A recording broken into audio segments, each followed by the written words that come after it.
Hey, be careful with the boss's daughter. I hear she's a bit different. This warning came from Mr. Clark, the sales director at Green Valley Organics. Mr. Clark was the one who encouraged me to meet the daughter of a pharmaceutical company CEO. But apparently, despite having met numerous men, she hadn't dated any of them. In other words, even if I met her, there was a high chance I wouldn't capture her heart. Still, since he had been supportive of me since I returned to the head office, I felt it would be rude to refuse his offer. So I decided to meet this unconventional CEO's daughter. We arranged to meet in a state park, a rather unusual place for a first meeting with someone introduced in this way. The woman who appeared was a beauty with a gentle aura. After we talked for a while, she surprised me with an unusual proposal. Would you play catch with me? When I understood her true intentions, I became certain that fate really does exist. My name is Noah. I lost my parents when I was young, and for me, Grandma became both my parent and life mentor. I still remember that day vividly, right around the time I started kindergarten, when Grandma came to pick me up, holding back tears, and said, "From today, you'll be living with me." Grandma didn't sugarcoat anything. She told me honestly that my parents had died in a car accident and that I would never see them again. When I heard that, I cried, throwing a tantrum, saying I didn't want it to be true. Perhaps she could have lied to soften the blow, but instead, she chose to tell me the reality, wanting me to grow into a strong person. And, in fact, after crying my heart out, I came to accept that my parents were gone, and I never cried about it again. Grandma's husband, my grandpa, had already passed away, so it was just the two of us living together. Thanks to Grandpa's inheritance and my parents' life insurance, I was able to graduate high school without financial difficulty. When I was young, I genuinely dreamed of becoming a professional baseball player. But life doesn't always go as planned. Wanting to become independent as soon as possible and put Grandma's mind at ease, I joined a food manufacturing company called Green Valley Organics right after high school. Green Valley Organics has its headquarters in Boston, but I joined one of their regional offices. Grandma had always been keen on healthy foods, so their products were familiar to me. Plus, having lived with her from such a young age, I had gotten comfortable conversing with older people. Among the high school graduates hired that year, I achieved an unusually high sales record and was commended by the company. No sooner had I thought this would be a great motivator than I was hit by another painful loss. Less than a month after my 20th birthday, Grandma passed away. She was my only family and my most cherished person. Above all, I had hoped she'd live much longer. In the depths of despair, nearly retreating into isolation, I found myself going through her belongings. While looking at photos in an album, I felt as if she was scolding me, no, encouraging me. "Noah, how long are you going to sulk? Don't worry about me forever. Get back on your feet and face forward." It was that feeling, that sense of her urging me on, that helped me find the strength to move forward. After that, I threw myself into my work with renewed vigor. By the age of 22, I became the youngest employee among those who had joined straight out of high school to be transferred to the head office. Most of the employees at headquarters were college-educated deletes, which honestly intimidated me. But my colleagues and superiors welcomed me and encouraged me to work hard together with them. Living in Boston came with its challenges, and there were more than a few times I thought about returning to the countryside. Still, believing in the sales skills I had developed, I continued to work hard, and eventually, I managed to achieve top results at headquarters. Older people in the city, unlike those in rural areas, had fewer interactions with young people, so when I shared stories of my memories with her, they listened with enjoyment. This, naturally, translated into successful sales results. Gradually, I earned the recognition of the headquarters staff. But when I was 25, I faced a headwind. My new direct supervisor, Mr. Young, began picking on me. It's suspicious that someone without a college degree is achieving such good results. You must be cheating, and I'm going to expose you, he declared, calling me in as soon as he took over. I'd been lucky with supervisors up until then, so it was shocking to encounter someone like this.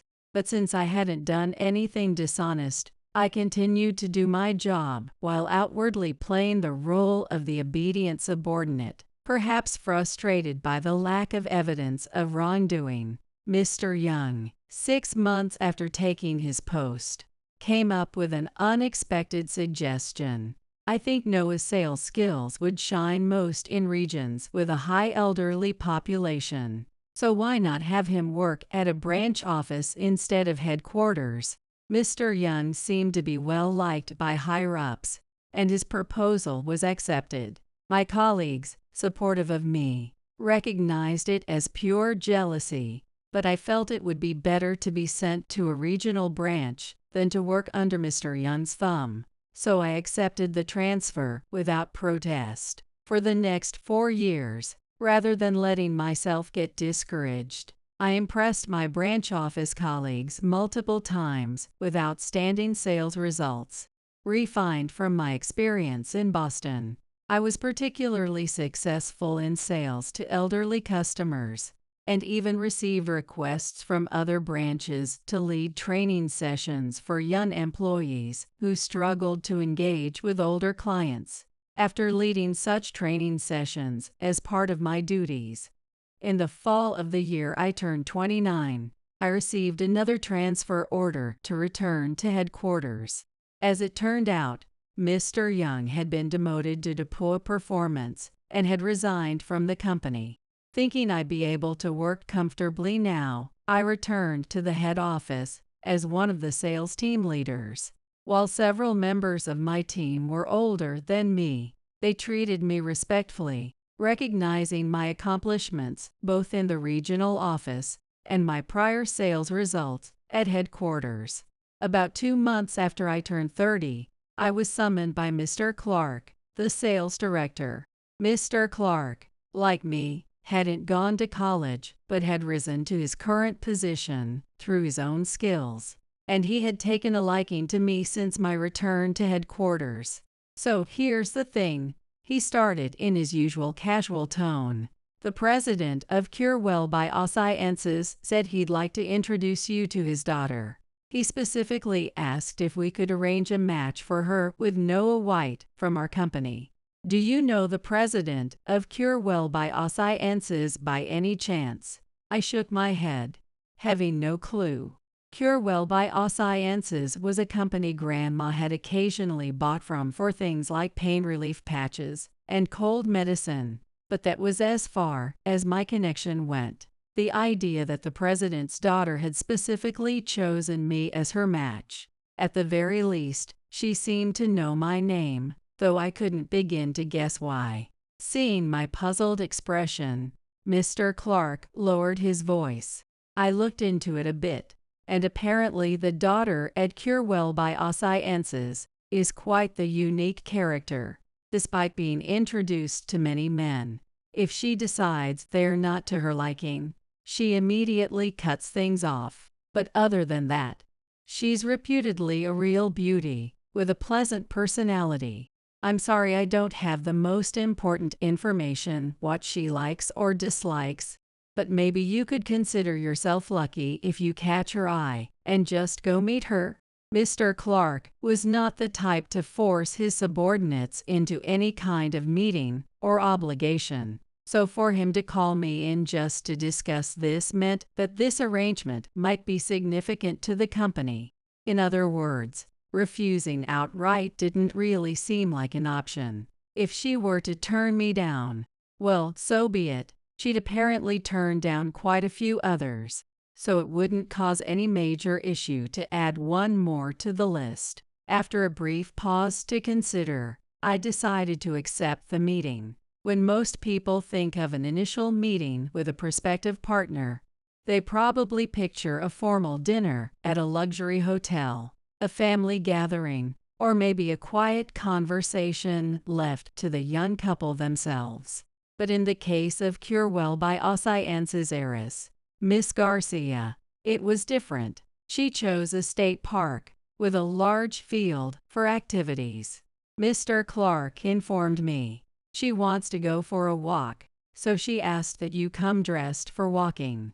She'll be wearing jeans, so you can dress casually as well. A corporate heiress with a walking hobby. This setup didn't feel like a typical arranged meeting, and I was a bit taken aback. Following her wishes, I dressed in stretch slacks and a light jacket that I often wore back in my baseball days. I took a seat on a bench by the park fountain and waited. Soon, I saw a woman in jeans and a baseball cap jogging towards me. She removed her cap and spoke in a calm, gentle voice. My apologies, the roads were a bit crowded. Are you Mr. White? It was Miss Garcia. She had long black hair pulled into a ponytail, wore a sporty-looking hoodie, and had soft eyes that tilted slightly at the corners. Her sharp jawline and long, graceful legs were striking, but up close, I noticed she had surprisingly broad shoulders. She must have done some kind of sport. As this beautiful woman, who looked even more stunning than in photos, addressed me, I stammered, "Yes, it's nice to meet you today." She let out a small smile and reassured me. No need to be nervous. None of my family members are here. Shall we walk and talk? She pointed toward a field within the park. I agreed and started walking, matching her pace. As the daughter of a company president, Miss Garcia's every movement felt polished and exuded an air of refinement. The way she walked, and even the way she glanced at me from the corner of her eye, was so picturesque that any frame could serve as a movie poster. And to my surprise, she was an excellent conversationalist, skilled at drawing out stories. In just a 10-minute walk to the field, I found myself sharing things about myself, how I played baseball, my time in the hospital as a child, and how I was raised by my grandma. The field was large enough for a soccer game, with short-cut grass. She set her backpack down on a bench but didn't sit. Instead, she turned to me with a question. "Just to confirm, Mr. White, you're left-handed, correct?" Her tone was so full of anticipation that I felt a bit of pressure. I am indeed left-handed, but had I done anything to reveal that fact to her during our short time together? It seemed her powers of observation might be sharp enough to notice even such small details. "Yes, I am left-handed, but," I replied, feeling a bit puzzled. Miss Garcia gave a small, victorious fist pump with her left hand. Noticing my further confusion, she flashed a smile that made her seem almost childlike. "Mr. White, let's play catch. I brought a glove for you," she said, holding out a left-handed glove. A bit taken aback by this unexpected suggestion from such an elegant woman, I stammered, all right," and accepted the glove. As we started tossing the ball back and forth, it quickly became clear that she was no stranger to baseball. Like me, she was left-handed, and her pitching motion suggested she had a long history as a pitcher. I still pitch occasionally in an adult league, and even from my perspective, her form and ball trajectory were practically on par with an active player. She caught each of my throws with a solid smack, and I found myself starting to enjoy this exchange. "Were you into baseball?" I asked her, raising my voice slightly to cover the 11 yards between us. She nodded as she caught the ball. "Yes, I played through college. I still practice with a women's baseball team occasionally. I'm a bit out of shape compared to my student days, though. Mind if I throw one a bit faster? She lifted her leg into a practiced pitching stance, then released a straight pitch on a beautiful trajectory. The leather thud from my glove drew the attention of others around the field. Instinctively, I called out, "Nice pitch." After a few more tosses, she reached into her pocket for another ball. "I'll switch balls real quick. Is it all right if I throw a bit lower?" she asked. Hearing this, I lowered my stance in preparation. She swapped out the ball she had been using for another and prepared her throw. With a deliberate wind-up and weight shift, she released a low, straight pitch that maintained a perfect backspin, heading straight for my glove with an explosive sound that nearly hurt my ears. Wow, that must have been close to 75 miles per hour. Right, I exclaimed, impressed. For a woman, that speed was quite something. Pointing to my glove, she grinned and called out, "Check the ball." Curious, I looked down into my glove, expecting maybe some special kind of ball. But it was an ordinary soft baseball, though as I looked closer, I noticed some writing on it in pen. Wait, this handwriting looks like. It took me a few seconds to remember. And by then, I hadn't even noticed that Miss Garcia had come right up next to me. But that wasn't important right now. As she looked at me with a concerned expression, I finally unearthed that old, familiar name from the depths of my memory. Swallowing hard, I stammered, "Mel." Relief washed over her face, and with that same childlike smile she'd shown when suggesting we play catch, she said, "It's been so long, Noah. Finally, we've met again." She threw her arms around me, and as I held her, memories from 20 years ago replayed vividly in my mind. It was the summer of 3rd grade. On my way to a Little League practice, I was hit by a car that ran a red light, leaving me seriously injured. Luckily, I had no brain injuries, but I did break my right hand and right leg, and I had to stay in the hospital for over a month. There, I befriended a girl named Mel, who was in the same hospital room.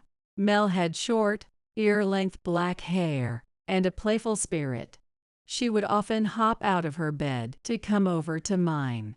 To me, stuck in bed and deprived of the daily baseball practices I loved, she was a breath of energy and health. Despite being in the hospital, she didn't look like she needed to be there. But in truth, she had a heart condition, and she was in the hospital to prepare for surgery. Our room had empty beds except for ours, so whenever the nurses or visitors weren't around, it was just the two of us. Since she'd never had the chance to play sports due to her condition, Mel would listen excitedly to my stories about baseball.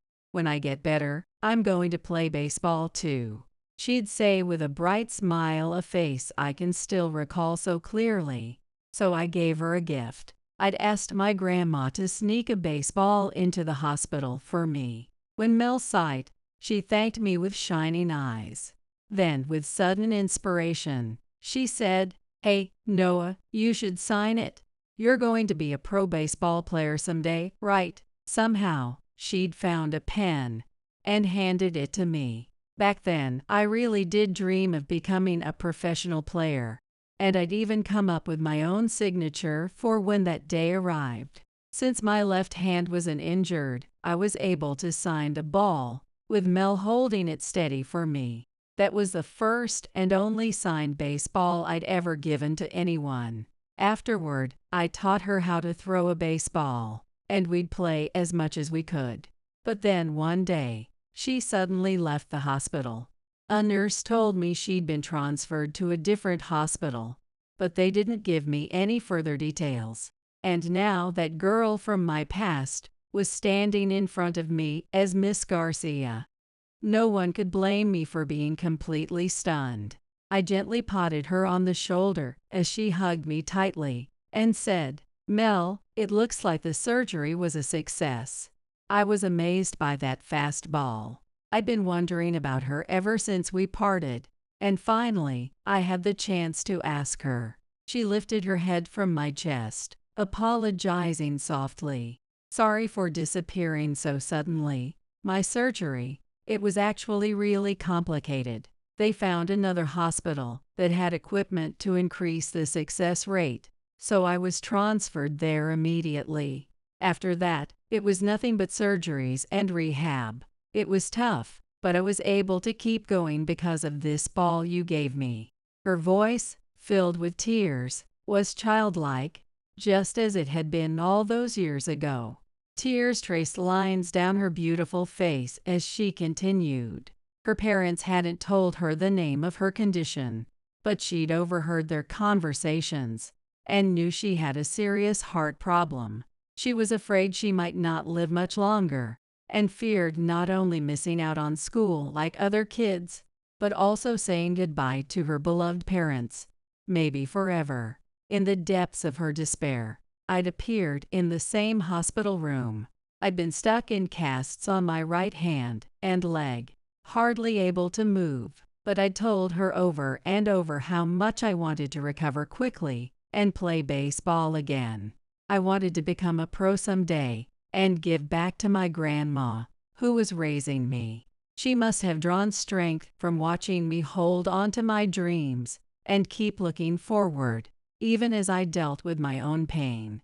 Asking for my autograph was her way of holding onto a piece of that moment. After telling me this, Mel suddenly seemed to realize how long she'd been holding on to me, and she stepped back, apologizing. Sorry, that must have been heavy. Oh, and now my makeups. She pulled a tissue from her pocket and dabbed her face.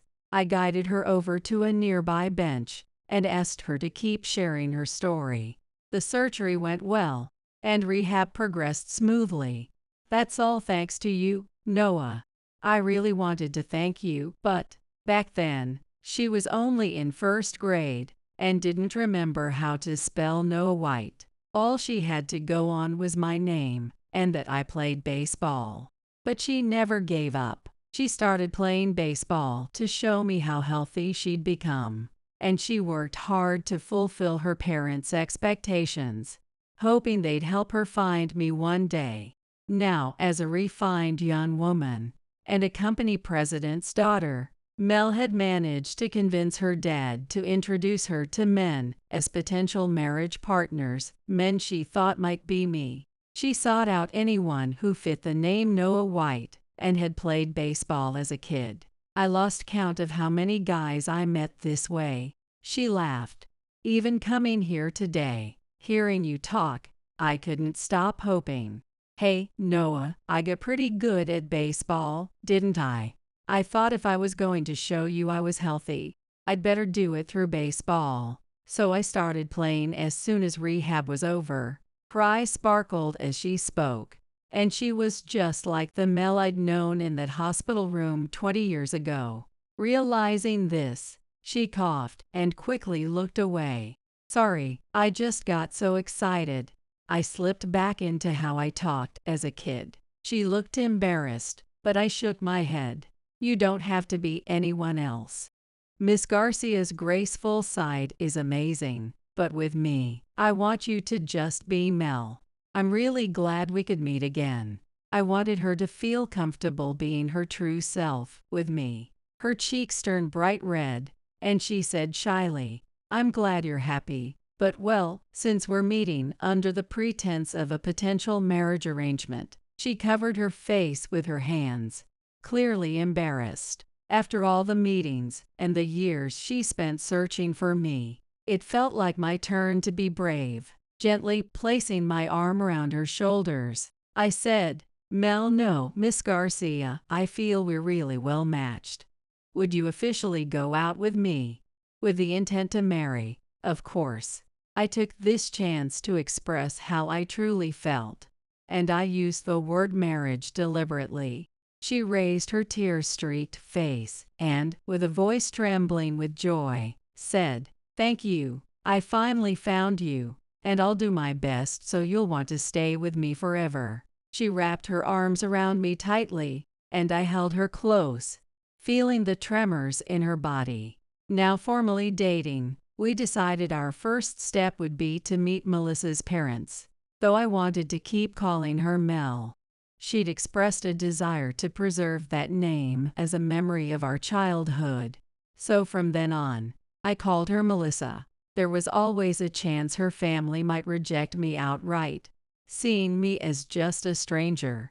But Melissa's dad, Christian, greeted me warmly. "So you're the one who got Melissa into baseball. It's thanks to that sport that she built up her strength and was able to take on new challenges. You really encouraged her, and I'm glad she finally found you." "Thank you," he said with sincere gratitude, thanking me again and again. Melissa's mom, Jessica, added with a kind smile. She told me about the boy who gave her a baseball. "I always hoped she'd get to meet you someday. Treasure this bond like it's fate." As I later learned, it was Jessica who had suggested the idea of meeting men to find me. "I told my mom about you back when I was in middle school. She advised me to study hard and become a suitable woman for the Garcia family. She said if I did that, Dad would help me look for a partner one day. I think she had this plan in mind all along." Melissa laughed as she told me this, but it dawned on me that it was Jessica who had given us the chance to reunite. When I later thanked Jessica for her role in reuniting us, she replied, "Oh, I merely showed her an option. Her heart was strong, and that's why her wish came true. Take care of her, won't you?" Her motherly smile truly radiated warmth. With our shared love for baseball, Melissa and I quickly grew even closer. Exactly 1 year after our fateful reunion, I handed her a ring and proposed. Smiling through her tears, she accepted, saying, "I'll cherish it forever. Let's build a happy life together." We moved into our first home together, and our first project was to build a shelf for our precious memories. I wanted a spot where we could display our meaningful mementos, both from our past and any we would create as a family. Melissa agreed, and on that wall-spanning shelf, the first item we placed was the signed baseball I'd given her in the hospital. "Let's make enough memories to overflow this shelf," I said, holding her hand. With a tender smile, she placed my hand on her stomach and said, "And this little one will be with us, too."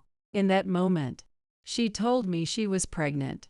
Speechless with joy, I gently embraced her, careful not to press on her belly. If all went well, that memory shelf would soon hold an ultrasound photo of our child. I silently vowed to give my all to ensure that Melissa and our future child would lead a life full of happiness.